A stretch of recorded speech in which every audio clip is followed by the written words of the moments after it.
نزلت جولة مع زوجي الهندي في شوارع بانجلور. مرة واحدة ببص كده لقيت مطعم مكتوب عليه مطعم الكرامة. ايه ده؟ دي يافطة بالعربي. ابص شمال الاقي مطعم بيبيع كنافة وبسبوسة. هو ايه اللي بيحصل ده؟ تعالوا احكي لكم حكاية الشارع دوت اللي مشهور باكلاته الشعبية. المكان اسمه فريزر تاون، وهو من اشهر الشوارع في مدينة بانجلور لاكلات الشوارع. احنا رحنا بعد الفطار على طول. طبعا يا جماعه مش هنتكلم عن نظافه اكل الشوارع، كلنا عارفين بيبقى عامل ازاي، بس احنا هنا بنسمي وناكل على طول. الاكله اللي قدامكم دي اسمها حليم. اللي انا اعرفه ان هي تاخد وقت طويل جدا جدا عشان تتحضر. اللي احنا جربناه كان حليم بالفراخ، بقطع الفراخ.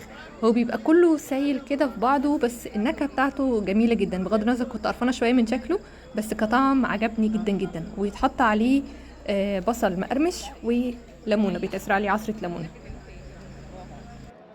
ومفاجأة بقى واحنا بنتمشى في الشوارع لقيت محل بيبيع بسبوسة وكنافة وبقلاوة. اللي هو ايه ده اللي جاب القلعة جنب البحر؟ مش قادرة اوصف لكم، يعني الاكل مغري بطريقة، بغض النظر يا جماعة عن اي حاجة تانية، بس فعلا الاكل شكله مغري جدا. وكمية الالوان الموجودة، يعني تشوفوا فراخ لونها احمر وشيش طاووق لونه اخضر، والبتاع اللي تحس انه عليه كنافة ده طلع مش كنافة، ده طلع سمك. من الحاجات اللي ابهرتني في الهند ان بقى كل حاجه ديجيتال، اي معامله ماليه بتتم ديجيتال، مش محتاجين كاش خالص. سواء لسواق التوك توك، محلات الاكل، كل حاجه سكان، مش قادره اقول لكم الريحه كانت عامله ازاي. طبعا عندهم كفته بانواعها. حاولنا نجرب اكتر من اكله من كذا مطعم. من الحاجات اللي احنا جربناها كفته، طعمها كان لطيف، بس كنت حاسه ان كميه البهارات فيها زياده شويه. جربنا نوع كفتة تاني لونه اخضر، يعني لونها كان غريب وشكلها غريب، بس كطعم احلى بكتير من الاولانية، وطعمها كان حلو جدا فعلا. Which one you like? The green one? This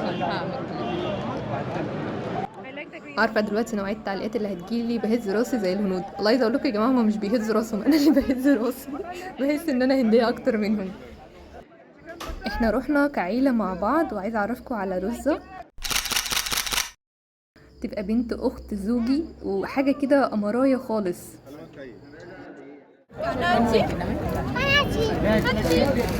نزلنا تمشية، وعايزه اقول لكم ان من احلى الحاجات في الشارع ده ان معظم الاكل حلال الحمد لله، فالواحد مش قلقان وهو بياكل سواء لحوم او فراخ.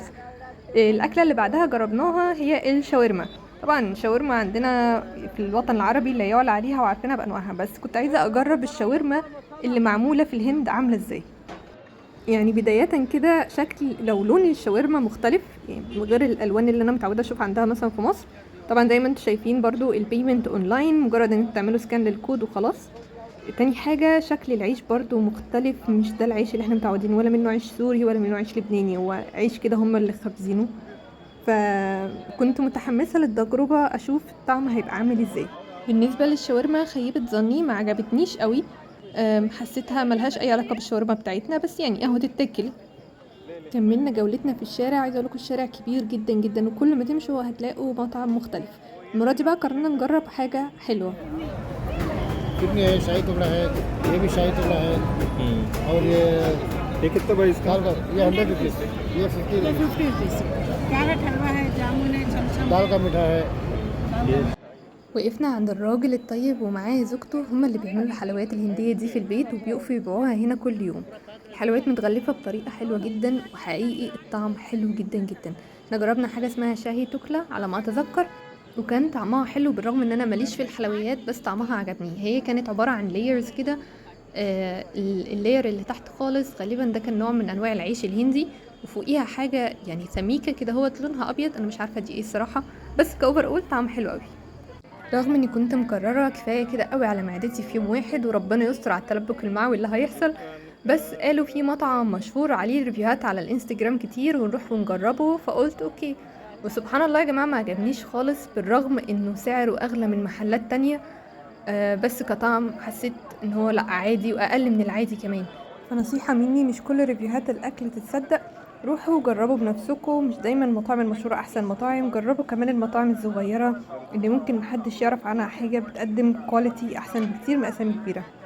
وده كان ملخص تجربة اكل الشوارع في الهند.